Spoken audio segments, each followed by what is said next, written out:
Hi, this is Gary Engler, your socialist grandfather.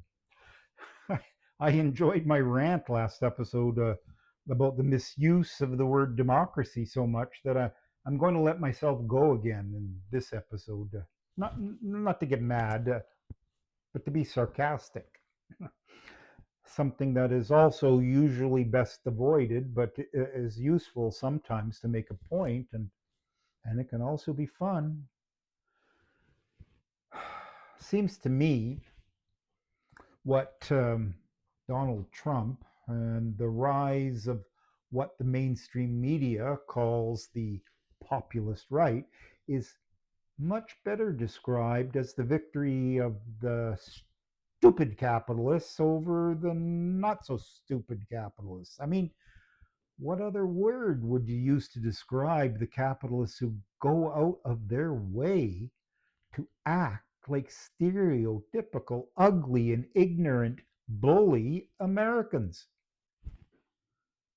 who cite a book written over 2 millennia ago by obscure, unknown authors as the authority for everything from condemning homosexuality to justifying genocide.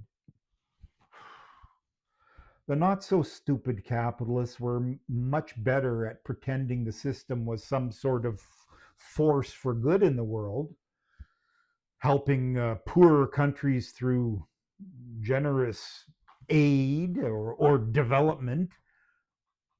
But the stupid capitalists don't bother with any sort of liberal pretense. They simply use their power to get what they want. Since the era of Ronald Reagan and Maggie Thatcher, the stupid and not so stupid capitalists have disagreed about the best ways to give a bigger proportion of humanity's collective wealth to themselves, the already rich and powerful. One side preaches patience, subtle propaganda, and claims of doing good, while the other simply uses power to get its way. As Matthew Dallek argues in his book, Birchers, How the John Birch Society radicalized the American right, the stupid capitalists took over the US Republican Party in a process that began way back in the era of Ronald Reagan and Maggie Thatcher. This is best seen in how neoliberalism went out of its way to screw young people. Since the 1980s, stupid capitalists in power claim the system can no longer afford the wages, benefits, social services, and rights that the not so stupid capitalists managed to provide in the 1950s, 60s, and 70s. But the system can afford war and bailouts for banks. The cheerleaders of capitalism on crack have been upfront about attacking unions, pensions, public education, health care, and social services. All stuff that people over 50 got to benefit from, but which young people are told capitalism can no longer provide. Hardly a smart strategy for the long term survival of capitalism. Then to top off all this shit, people under 40 and their kids are the ones who will really feel the effects of global warming. Still, there's very little young people have done about it so far.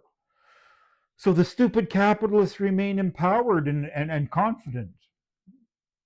What is with the generation that accepts punch after punch and then insults on top of the beating, barely raising a peep in protest? How could anyone under 40 support capitalism? Why aren't they organizing, striking, picketing, and marching?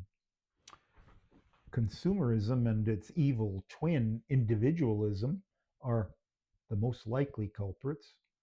Both have been pushed down the throats of young people the past 4 decades, like bird parents stuff regurgitated food into the beaks of their babies. Buy, buy, buy, me. Both these isms lead to ill health, alienation, and especially social paralysis. Inaction is the result. I started writing a book about all this, but then I realized that's not how young people learn today. If this grandfather wants to reach the generation of his grandchildren, he needs a YouTube channel and other social media presence. More on this next episode.